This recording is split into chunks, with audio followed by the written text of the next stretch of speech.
Catch साडे नाल खुद जुड़ गए ने राकेश टिकैत जी। सुना आपने कि साफ तौर से सुरजीत जियानी ने एक बार फिर से कह दिया कि कानून तो वापस नहीं होंगे, और ये भी कह दिया कि आपकी जो आज ये महापंचायत रैली हो रही है, कह रहे इसमें किसानी तो मुद्दा नहीं है, इसमें तो मुद्दा ही कोई और है। वो भी कहते थोड़ी देर में पता चल जाएगा। तो क्या कहें जी, जो सरकार लोग हैं वे तो एंटी कहेंगे। जब ये विपक्ष में होते हैं तो ये ठीक बोलते हैं, और जब सरकार में आ जाते हैं तो फिर ये दूसरी भाषा बोलते हैं। या तो किसान, चलो भाई आप बीच में ना बोलो ना, आप चुप रह लो। बीच में कोई जरूरी है क्या बोलना? कोई बीमारी है भाई तुम्हें, बोलो।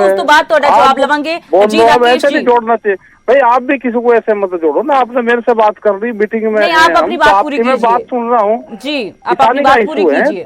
तीन कानून हैं, वे वापसी ले लो।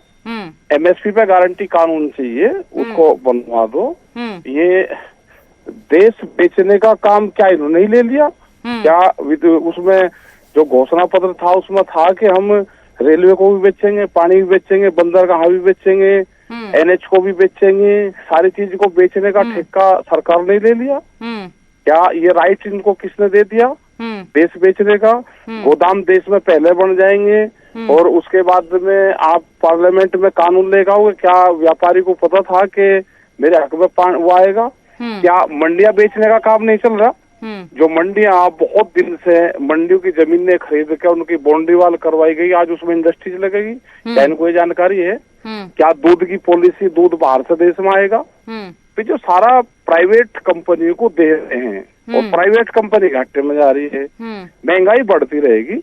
जब तक सरकार के जो साधन है, जो पब्लिक सेक्टर है, अगर आप उसको प्राइवेट हाथों में बेचते रहोगे तो महंगाई बढ़ेगी, बेरोजगारी बढ़ेगी उससे। और जब तक सरकारें इन उद्योगों को खुद नहीं चलाएगी, वही सर्विस सेक्टर प्रोवाइड कर सकती है सरकारें। अगर प्राइवेट में जाएंगे तो बेरोजगारी उससे बढ़ती है और महंगाई बढ़ती है। और यही वो बैंक से पैसा लोन लेंगे, फिर वो सिक्योरिटी दिखाएंगे, अपने आप को कहेंगे कि हमें नुकसान हो गया, सरकार उनका माफ कर देगी, और उसी पैसे को घुमा कर फिर इंडस्ट्रीज वाले बड़े बड़े लोग फिर भारत सरकार के उपकरण खरीदेंगे। तो क्या इस तरफ देश जा रहा है? ये तो घोषणा पत्र में नहीं था।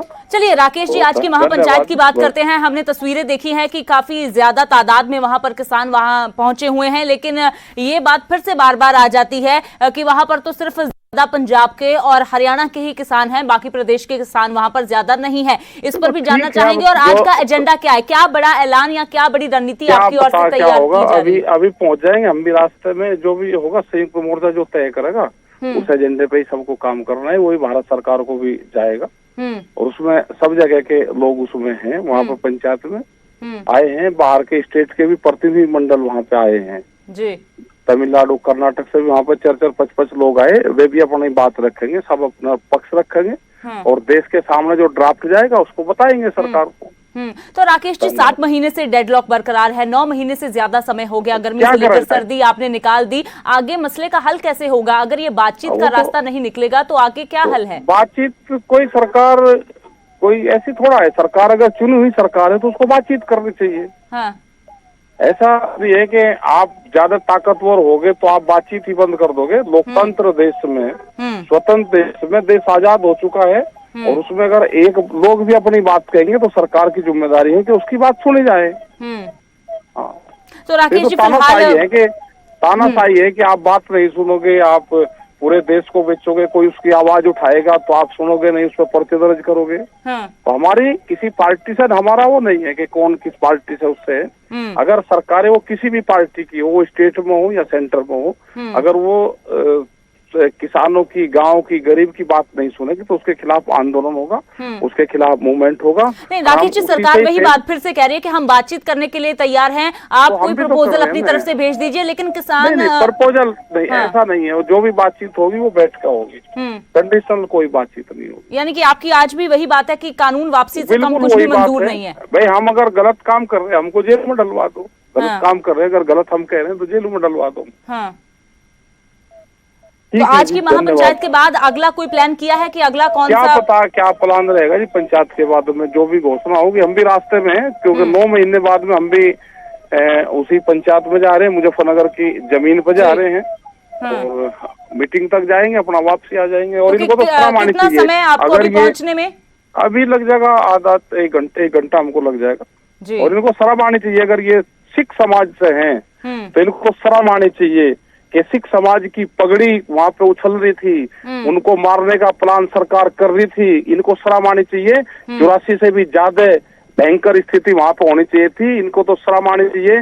अगर सिख समाज से हैं और बीजेपी की बात करते हैं तो इनसे खराब आदमी हो नहीं सकता कोई भी। इनको वो 28 तारीख की घटना इनको याद कर लेनी चाहिए थी और इनको जब भी बयान देना चाहिए। ये सिख समाज से वही बात राकेश जी मैं पूछने वाली थी कि किस तरह से देखते हो करनाल की घटना को या मोगा में। ਤਾਂ ਫਿਲਹਾਲ ਤੁਸੀਂ ਰਾਕੇਸ਼ ਟਕੈਤ ਨੂੰ ਸੁਣਿਆ, ਸਿੱਧੇ ਤੌਰ ਤੇ ਕਹਿ ਰਹੇ ਨੇ ਕਿ ਅਜੇ 1 ਘੰਟੇ ਦਾ ਸਮਾਂ ਲੱਗੇਗਾ ਮਹਾਪੰਚਾਇਤ ਦੇ ਵਿੱਚ ਪਹੁੰਚਣ ਦੇ ਲਈ, ਪਰ ਇਧਰ ਕਿਸਾਨਾਂ ਨੇ ਵੀ ਆਪਣਾ ਸਟੈਂਡ ਫਿਰ ਤੋਂ ਸਪਸ਼ਟ ਕਰ ਦਿੱਤਾ ਹੈ ਕਿ ਕਾਨੂੰਨ ਵਾਪਸੀ ਤੋਂ ਘੱਟ ਕੁਝ ਵੀ ਮਨਜ਼ੂਰ ਨਹੀਂ ਹੈ। ਪਰ ਦੂਜੇ ਪਾਸੇ ਸਰਕਾਰ ਵੀ ਆਪਣੇ ਸਟੈਂਡ ਤੇ ਕਾਇਮ ਹੈ ਕਿ ਕਾਨੂੰਨ ਤਾਂ ਰੱਦ ਨਹੀਂ ਹੋਣਗੇ। ਸੁਰਜੀਤ ਜਾਨੀ ਜੀ, ਰਾਕੇਸ਼ ਟਕੈਤ ਨੂੰ ਤੁਸੀਂ ਸੁਣ ਲਿਆ ਬਖੂਬੀ, ਉਹਨਾਂ ਨੇ ਵੀ ਆਪਣਾ ਸਟੈਂਡ ਸਪਸ਼ਟ ਕਰ ਦਿੱਤਾ ਹੈ। ਰਾਕੇਸ਼ ਟਕੈਤ ਜੀ ਨੇ ਕਹੋ ਕਿ ਜੋ ਮਹਿੰਦਰ ਸਿੰਘ ਜੀ ਟਕੈਤ ਸੀ ਅਸੀਂ ਉਹਨਾਂ ਦੀ ਇੱਜ਼ਤ ਕਰਦੇ ਆ, ਕਿਸਾਨ ਸਾਰੇ ਉਹਨਾਂ ਦੇ ਪਿੱਛੇ ਸੀ ਔਰ ਜਿਹੜੀ ਚੀਜ਼ਾਂ ਉਹ ਮੰਗਦੇ ਸੀ ਉਹ ਸਟੇਜ ਤੇ ਬੋਲ ਕੇ ਦੱਸ ਦੇਣ ਤਾਂ ਸਾਨੂੰ ਸਮਝ ਆ ਜਾਏ ਵੀ ਕਿਸਾਨਾਂ ਦੀ ਇੱਥੇ ਸੀ ਕੀ ਕਰ ਰਹੇ ਹੋ। ਜਦੋਂ ਤੱਕ ਮਹਿੰਦਰ ਸਿੰਘ ਟਕੈਤ ਜਿਹਨਾਂ ਦੇ ਫਾਦਰ ਸੀਗੇ ਅਸੀਂ ਉਹਨਾਂ ਨਾਲ ਰਹੇ ਆ, ਅਸੀਂ ਉਹਨਾਂ ਨੂੰ ਮਿਲੇ ਆ, ਸਾਰੀ ਗੱਲ ਕੀਤੀ ਹੈ। ਉਹਨਾਂ ਨੂੰ ਕਹੋ ਮਹਿੰਦਰ ਸਿੰਘ ਜੀ ਟਕੈਤ ਦੀ ਜੋ ਕਿਸਾਨਾਂ ਦੇ ਪ੍ਰਤੀ ਪਾਲਿਸੀ ਸੀ ਉਹ ਸਟੇਜ ਤੇ ਅੱਜ ਬੋਲ ਦੇਣ ਤਾਂ ਸਾਨੂੰ ਸਾਰਿਆਂ ਨੂੰ ਸਮਝ ਆ ਜਾਏ ਵੀ ਗੱਲ ਹੈ ਆ। ਚਲੋ ਸਟੇਜ ਤੇ ਕੀ ਬੋਲਣਗੇ ਉਹ ਤਾਂ ਥੋੜੀ ਦੇਰ ਦੇ ਵਿੱਚ ਪਤਾ ਲੱਗ ਜਾਵੇਗਾ। ਤਾਂ ਕਿਸ ਤਰ੍ਹਾਂ ਦੇਖਦੇ ਹੋ ਕੁਲਦੀਪ ਵੈਦ ਜੀ, ਤੁਸੀਂ ਵੀ ਸੁਣਿਆ ਰਾਕੇਸ਼ ਟਕੈਤ ਨੂੰ। ਰਾਕੇਸ਼ ਟਕੈਤ ਜੀ ਨੇ ਬਿਲਕੁਲ ਸਹੀ ਕਿਹਾ, ਇੱਕ ਵੀ ਉਹਨਾਂ ਦੀ ਗੱਲ ਇੱਕ ਗੱਲ ਉਹਨਾਂ ਦੀ ਬਹੁਤ ਵਾਜਬ ਹੈ। ਮੈਂ ਤਾਂ ਦੁਬਾਰਾ ਮੈਨੂੰ ਬੜਾ ਔਖਾ ਲੱਗਦਾ 5 ਜੂਨ ਤੋਂ ਲੈ ਕੇ ਅੱਜ ਤੱਕ ਕਿ ਸੈਂਟਰ ਸਰਕਾਰ ਨੂੰ ਇਹ ਸਮਝ ਨਹੀਂ ਆਈ ਕਿ ਕਾਲੇ ਕਾਨੂੰਨ ਸਿਰਫ ਅੜੀ ਹੋ ਗਈ ਜਿਹੜੇ ਕਾਨੂੰਨ।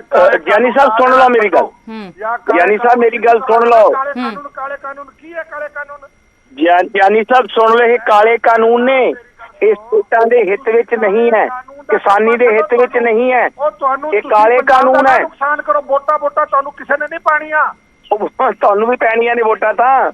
ਚਲੋ ਤੁਸੀਂ ਕਹਿੰਦੇ 117 ਹਲਕਿਆਂ ਤੇ ਵੋਟਾਂ ਲੈਣੀਆਂ। ਸਾਡੀ ਸਰਕਾਰ ਹਿੰਦੁਸਤਾਨ ਚ ਕਿੰਨੇ ਸਟੇਟਾਂ ਤੇ ਵੀ ਹੈ। ਉਹ ਮੇਰੀ ਗੱਲ ਸੁਣੋ ਗਿਆਨੀ ਸਾਹਿਬ, ਜੋ ਏਜੰਡਾ ਤੁਸੀਂ ਬਣਾਇਆ ਹੋਇਆ ਨਾ ਹਿੰਦੁਸਤਾਨ ਚ 5 ਲੱਖ ਕਰੋੜ ਰੁਪਏ ਦਾ ਘਾਟਾ ਪੈ ਰਿਹਾ ਹੈ। 29,000 ਕਰੋੜ ਰੁਪਇਆ ਮੋਦੀ ਸਾਹਿਬ ਦੀ ਐਡਵਰਟੀਜ਼ਮੈਂਟ ਤੇ ਲਾਤਾ ਤੁਸੀਂ। ਇਹ ਪੁਨਿਆ ਪ੍ਰਸੂਨ ਵਾਜਪਾਈ ਜਿਹੜੇ ਐਡੇ ਵੱਡੇ ਜਰਨਲਿਸਟ ਨੇ ਉਹਨਾਂ ਨੂੰ ਚੈਲੰਜ ਕਰੋ। 29,000 ਕਰੋੜ ਰੁਪਇਆ ਮੋਦੀ ਸਾਹਿਬ ਦੀ ਐਡਵਰਟੀਜ਼ਮੈਂਟ ਤੇ ਲੱਗਿਆ। 5 ਲੱਖ ਕਰੋੜ ਰੁਪਏ ਦਾ ਘਾਟਾ ਪੈ ਗਿਆ।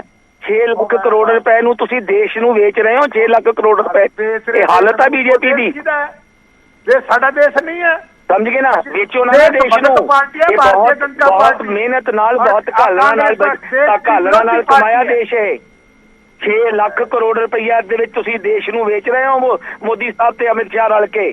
ਮੇਰੀ ਇੱਕ ਗੱਲ ਸੁਣੋ, 5 ਲੱਖ ਕਰੋੜ ਰੁਪਏ ਦਾ ਘਾਟਾ ਹੈ। ਪਿਛਲੀ ਸਰਕਾਰ ਨਹੀਂ ਲਿਖੀ ਜਾਣੀ ਗਿਆਨੀ ਸਾਹਿਬ, ਤੁਹਾਨੂੰ ਇੰਨੇ ਜ਼ੀਰੋ ਨਹੀਂ ਜਾਣੀਆਂ। ਗੱਲ ਸੁਣਦੇ ਨਹੀਂ ਕਿਉਂਕਿ ਤੁਹਾਡੀ ਗੱਲ ਪਹਿਲਾਂ ਪੂਰੀ ਹੋ ਲੈਣ ਦਿਓ ਫਿਰ ਜਵਾਬ ਦਿਓ। ਪੂਰੀ ਹੋ ਲੈਣ ਦਿਓ ਮੇਰੀ ਗੱਲ। 3 ਗੱਲਾਂ ਦਾ ਜਵਾਬ ਦਿਓ ਮੇਰੀਆਂ ਦਾ ਗਿਆਨੀ ਸਾਹਿਬ। 29,000 ਕਰੋੜ ਰੁਪਇਆ ਖਰਚਾ ਹੈ ਅੱਜ ਤੱਕ, 14 ਤੋਂ ਲੈ ਕੇ ਅੱਜ ਤੱਕ ਮੋਦੀ ਸਾਹਿਬ ਦੀ ਐਡਵਰਟੀਜ਼ਮੈਂਟ ਤੇ 29,000 ਕਰੋੜ ਰੁਪਇਆ।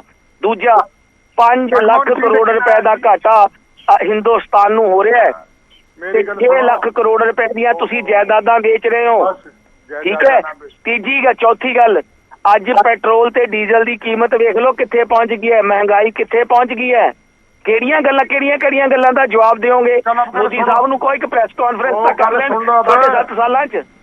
ਉਹ ਮੇਰੀ ਗੱਲ ਪ੍ਰੈਸ ਕਾਨਫਰੰਸ ਨਹੀਂ ਕੀਤੀ। ਚਲੋ ਕੁਲਦੀਪ ਵੈਦ ਜੀ, ਸੁਰਜੀਤ ਜੈਨੀ ਕੋਲੋਂ ਜਵਾਬ ਲੈ ਲੈਣੇ ਆ। ਦੇਖੋ ਗੱਲ ਸੁਣੋ, ਗੱਲਾਂ ਕਰਨੀਆਂ ਸੌਖੀਆਂ। ਮੈਂ ਇੱਕ ਦੱਸਣਾ ਚਾਹਨਾ, ਮੋਦੀ ਸਾਹਿਬ ਵਿਦੇਸ਼ਾਂ ਚ ਜਾਂਦੇ, ਰਾਤ ਨੂੰ ਹਵਾਈ ਜਹਾਜ਼ ਤੇ ਸੌਂਦੇ। ਜਿਵੇਂ ਮਨਮੋਹਨ ਸਿੰਘ ਜੀ ਪੂਰੀ ਟੀਮ ਲੈ ਕੇ ਜਾਂਦੇ ਸੀ ਉਵੇਂ ਟੀਮ ਨੇ ਲੈ ਕੇ ਜਾਂਦੇ। ਅਰੇ ਇਹ ਐਡਵਰਟਾਈਜ਼ਮੈਂਟ ਦੀ ਗੱਲ ਕਰਦੇ ਆ, ਮਨਮੋਹਨ ਸਿੰਘ ਦੇ ਟਾਈਮ ਦੀ ਐਡਵਰਟਾਈਜ਼ਮੈਂਟ ਕੱਢ ਲਓ ਔਰ ਇੱਥੇ ਜਿਹੜੀ ਕੈਪਟਨ ਸਾਹਿਬ ਦੀ ਪਿਛਲੀ ਸਰਕਾਰ ਸੀ ਉਹਦੀ ਐਡਵਰਟਾਈਜ਼ਮੈਂਟ ਕੱਢ ਲਓ। ਗੱਲਾਂ ਕਰਨੀਆਂ ਸੌਖੀਆਂ। ਫਿਰ ਕਹਿੰਦੇ ਮਹਿੰਗਾਈ ਮੇਰੀਆਂ ਜਿਹੜੀ ਸੁਣ ਲਓ